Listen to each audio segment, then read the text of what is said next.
Hello guys, welcome back to Pakistani reaction. सलाम, नमस्ते, सत श्री अकाल। तो गाइस, उम्मीद करते हैं आप लोग जहां भी होंगे खैरियत से होंगे और अपनी लाइफ को खूब एंजॉय करें। और उम्मीद करते हैं गाइस आप लोगों की दिवाली बहुत अच्छी गुजरी होगी, आप लोगों ने बहुत एंजॉय किया होगा और खुशियों को बांटा होगा, क्योंकि ये फेस्टिवल ऑफ लाइट था और आप लोगों की जिंदगियों में रोशनियों से भरी रहे आप लोगों की जिंदगी। तो चलिए गाइस, आज की वीडियो का जो टाइटल है वो आपको बताते चले। आज की वीडियो का टाइटल है amazing fact about Arunachal Pradesh इन हिंदी। तो इससे पहले जो हमने वीडियो की थी वो हिमाचल प्रदेश पे वीडियो की थी, और आज जो अरुणाचल प्रदेश है उसको देखने जा रहे हैं। तो गाइस, डिस्कशन जारी रहेगी, एंड तक जुड़े रहिएगा। और वीडियो को शुरू करते हैं। वीडियो को शुरू करने से पहले आप लोगों से रिक्वेस्ट है, अगर आप हमारे चैनल पर नए हैं तो चैनल को सब्सक्राइब करें, बेल आइकन को प्रेस करें ताकि हर नए आने वाली वीडियो आप तक पहुंचे। चलिए गाइस, वीडियो को शुरू करते हैं। Let's start.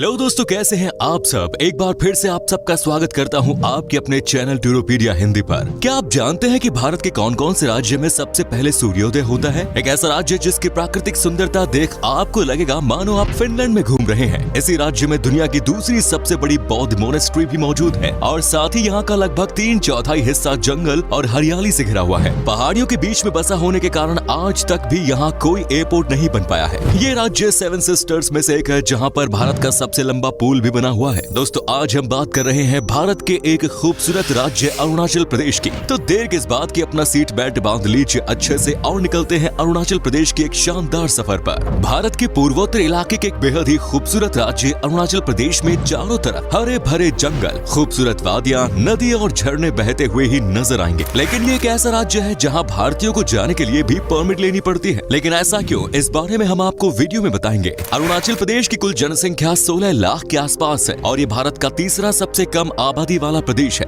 ये देश का सबसे कम डेंसिटी वाला राज्य भी है। यहाँ प्रति वर्ग किलोमीटर एरिया में औसतन सिर्फ 17 लोग ही रहते हैं, और अरुणाचल प्रदेश में कुल 18 जिले आते हैं। साथ ही आपको बता दें कि ये प्रदेश देश की अर्थव्यवस्था में भी प्रमुख योगदान प्रदान करता है। अरुणाचल प्रदेश की GDP $4.5 बिलियन के आसपास है। अरुणाचल प्रदेश की राजधानी और सबसे प्रमुख शहर है ईटानगर। इसे मिनी इंडिया के नाम से भी जाना जाता है, क्योंकि भारत के लगभग सभी राज्यों के लोग ईटानगर में देखने को मिलते हैं। ईटानगर का नाम यहाँ पर मौजूद ईटा किला के नाम पर रखा गया है। ईटा किला एक प्रसिद्ध ऐतिहासिक स्मारक है, जिसे देखने सालाना पर्यटकों की भीड़ लगी रहती है। अरुणाचल प्रदेश को लैंड ऑफ डॉन भी कहा जाता है, यानी उगते सूर्य की धरती। आपको शायद ही पता होगा कि भारत में सबसे पहले सूर्योदय अरुणाचल प्रदेश में ही होता है। सूरज की पहली किरण यहाँ सुबह 4:30 बजे गिरती है। आपको बता दें कि गुजरात और अरुणाचल प्रदेश के बीच सूर्य निकलने का अंतर 2 घंटे का है। कई बार अरुणाचल प्रदेश द्वारा एक अलग टाइम जोन की मांग भी की जा चुकी है, क्योंकि अलग टाइम जोन से पूरे राज्य की कार्य प्रणाली में बदलाव आएगा और लोग सुबह जल्दी काम पर जा सकेंगे। अरुणाचल प्रदेश आज के समय में भारत के पूर्वोत्तर में 7 बहनों में से एक प्रमुख राज्य है। लेकिन एक समय ऐसा भी था जब अरुणाचल प्रदेश नाम का कोई राज्य भारत में नहीं था। आजादी के कई साल बाद तक भी अरुणाचल प्रदेश को देश में NEFA यानी नॉर्थ ईस्ट फ्रंटियर एजेंसी के नाम से जाना जाता था। सन 1972 में अरुणाचल प्रदेश को एक केंद्र शासित प्रदेश का दर्जा दिया गया,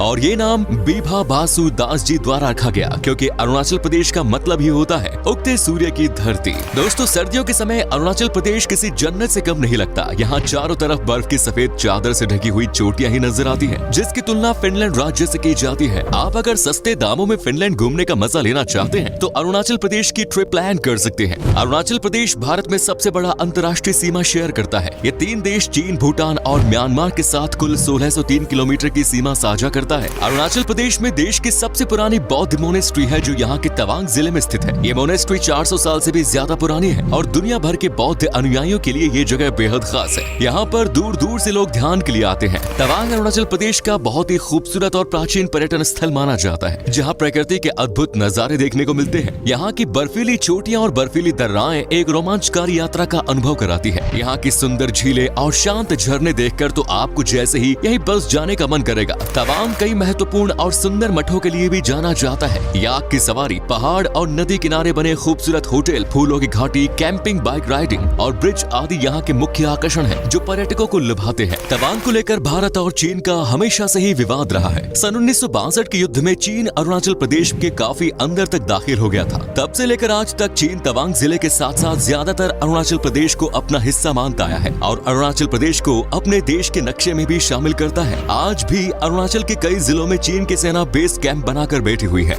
1962 युद्ध के बाद खींची गई मैकमोहन लाइन के अनुसार अरुणाचल प्रदेश भारत का ही हिस्सा है, लेकिन चीन इस लाइन को मानने से हमेशा से इनकार करता आया है। अरुणाचल प्रदेश की खास बात यह है कि यहाँ पर 30 से भी ज्यादा भाषाएं बोली जाती हैं। वैसे तो यहाँ की ऑफिशियल लैंग्वेज अंग्रेजी है, इसके अलावा हिंदी, कांचो, तागिन और डाफिया जैसी भाषाएं भी बोली जाती हैं। 3 अलग अलग देशों के बॉर्डर से जुड़े होने के कारण अरुणाचल प्रदेश में अलग अलग राज्यों के लोग आते हैं और यहाँ की प्राकृतिक सुंदरता का जमकर लुत्फ उठाते हैं। एग्रीकल्चर अरुणाचल प्रदेश की अर्थव्यवस्था का मुख्य स्रोत है। यहाँ पर 50% से ज्यादा लोग खेती बाड़ी के काम में जुड़े हुए हैं। यहाँ पर मक्का, बाजरा, गेहूं, चावल और कपास की खेती की जाती है। अरुणाचल में की जाने वाली खास खेती को झूम खेती कहते हैं। झूम खेती सबसे प्राचीन खेती करने की परंपरा है। अरुणाचल प्रदेश भारत का एक ऐसा राज्य है जो अंग्रेजों के अधीन नहीं रहा, यानी अरुणाचल प्रदेश पर आज तक कभी कोई बाहरी ताकत राज नहीं कर पाई। इसकी वजह यहाँ चारों तरफ मौजूद ऊंचे ऊंचे पहाड़ है और जबरदस्त ठंड में बर्फीले पहाड़ों की चढ़ाई कर अरुणाचल प्रदेश पर कब्जा करना बिल्कुल भी आसान नहीं है। इस राज्य में आपको चांदी और यूरेनियम जैसे कई खनिज की खदानें भी देखने को मिलेंगी और इन प्राकृतिक संसाधनों के कारण ही चीन की नजरें अरुणाचल प्रदेश पर हमेशा ही रही है।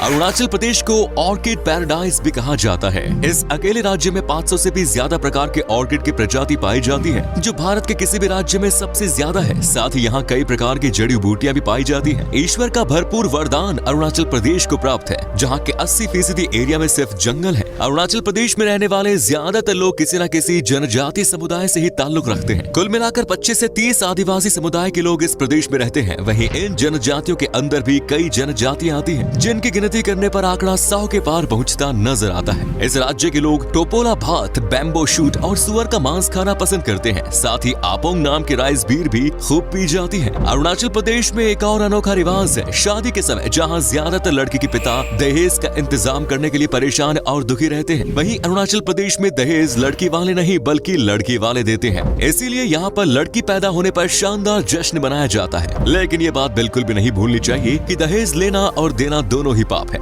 अरुणाचल प्रदेश देश का एक ऐसा राज्य है जहाँ के कई जिलों में जाने के लिए भारतीयों को भी परमिट लेने की जरूरत पड़ती है। असल में यहाँ कई प्रकार के जनजातियों के लोग रहते हैं। इसके अलावा यहाँ की वाइल्ड लाइफ भी बेहद ही खास है। आपको यहाँ कई प्रकार के जीव जंतु प्राकृतिक वातावरण में रहते हुए दिखेंगे। उन सबकी सुरक्षा को मद्देनजर रखते हुए यहाँ आने वाले सभी पर्यटकों के लिए परमिट लेना अनिवार्य किया गया है। अरुणाचल प्रदेश में पूरे साल काफी बारिश होती है। कई बार एक साल में 400 सेंटीमीटर बारिश भी यहाँ होती है। एक समय ऐसा था जब अरुणाचल प्रदेश में सफर करना काफी मुश्किल भरा था। सड़कों की हालत बहुत खराब थी, लेकिन आज यहाँ के लगभग सभी गांव और जिले पक्की सड़क से जोड़े जा चुके हैं। बस की सुविधा भी यहाँ आपको आसानी से मिलेगी। धर्म की बात करें तो अरुणाचल प्रदेश में सबसे ज्यादा आबादी ईसाई धर्म को मानने वाले लोगों की है। दूसरे नंबर पर है यहाँ हिंदू धर्म, इसके बाद बौद्ध धर्म और अन्य धर्म आते हैं। ईसाई आबादी होने का प्रमुख कारण यहाँ आने वाली मिशनरीज है। अरुणाचल प्रदेश में लकड़ी की कारीगरी का काम काफी ज्यादा किया जाता है। यहाँ पर लकड़ियों पर की जाने वाली नक्काशी आपने और कहीं नहीं देखी होगी। हस्तकला के काम में भी अरुणाचल प्रदेश के लोग काफी निपुण होते हैं। म्यूजिकल इंस्ट्रूमेंट्स बनाने हो या फिर कपड़े, हर चीज में अरुणाचल प्रदेश का कोई मुकाबला नहीं। अरुणाचल प्रदेश में कई तरह के त्योहार मनाए जाते हैं। लोसार फेस्टिवल पूरे प्रदेश में सबसे ज्यादा धूमधाम से मनाया जाता है। इस त्योहार में लोग जमकर मौज मस्ती करते हैं, अच्छा खाना खाते हैं और खूब शराब पीते हैं। अरुणाचल प्रदेश के अलावा तिब्बत, नेपाल और भूटान में भी लोसार फेस्टिवल बड़े धूमधाम से मनाते हैं। लोसार के अलावा अरुणाचल प्रदेश में Siang river festival, Pangsau pass winter festival, Solung festival, Dree उत्सव जैसे कई त्योहार लोग मनाते हैं। अरुणाचल प्रदेश का जिक्र कई पौराणिक कथाओं, हिंदू शास्त्रों, महाभारत और रामायण में भी देखने को मिलता है।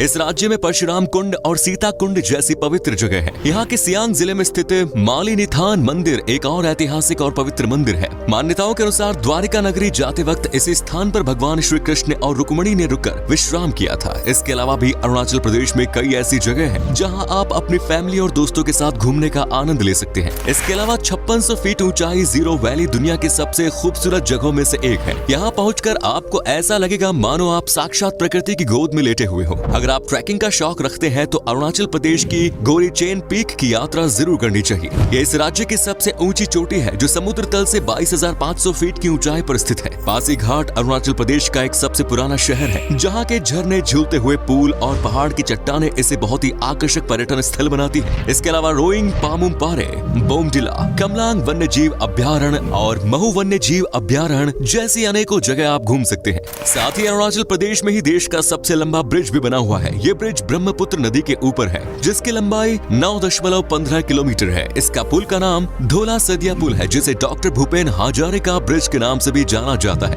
भारत में ये एक बीम ब्रिज है जो असम और अरुणाचल प्रदेश के पूर्वोत्तर राज्यों को जोड़ता है। ये पुल दक्षिण में ढोला गांव से लेकर उत्तर में सादिया तक ब्रह्मपुत्र नदी की एक प्रमुख सहायक नदी लोहित नदी तक फैला है। ये पुल बनते ही अपने आप में आज के प्रसिद्ध टूरिस्ट डेस्टिनेशन बन गया।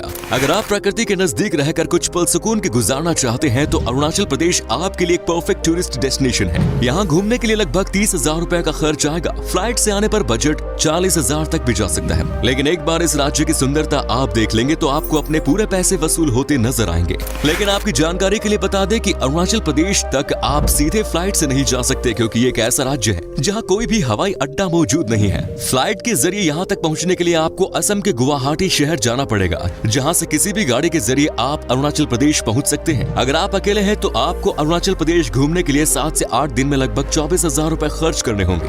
अगर आप भी प्रकृति की खूबसूरती में खोना चाहते हैं तो छुट्टी मनाने के लिए किसी अच्छी जगह की तलाश में है तो आपको अरुणाचल प्रदेश की सैर जरूर करनी चाहिए। तो दोस्तों, ये था खूबसूरत राज्य अरुणाचल प्रदेश। कैसा लगा बताइए कमेंट्स में। आप में से अगर कोई है इस राज्य से तो हमें जरूर बताइए। क्या कभी आपने विजिट की है इस राज्य की, और अगर की है तो आपका एक्सपीरियंस कैसा रहा, ये भी हमारे साथ शेयर जरूर करें। उम्मीद है वीडियो पसंद आया होगा। वीडियो को लाइक कीजिए और अपने दोस्तों और रिश्तेदारों के साथ इसे शेयर करना ना भूलें। हमारे चैनल को भी सब्सक्राइब जरूर करें। वीडियो को अंत तक देखने के लिए सभी का शुक्रिया। फिर मुलाकात होगी। धन्यवाद।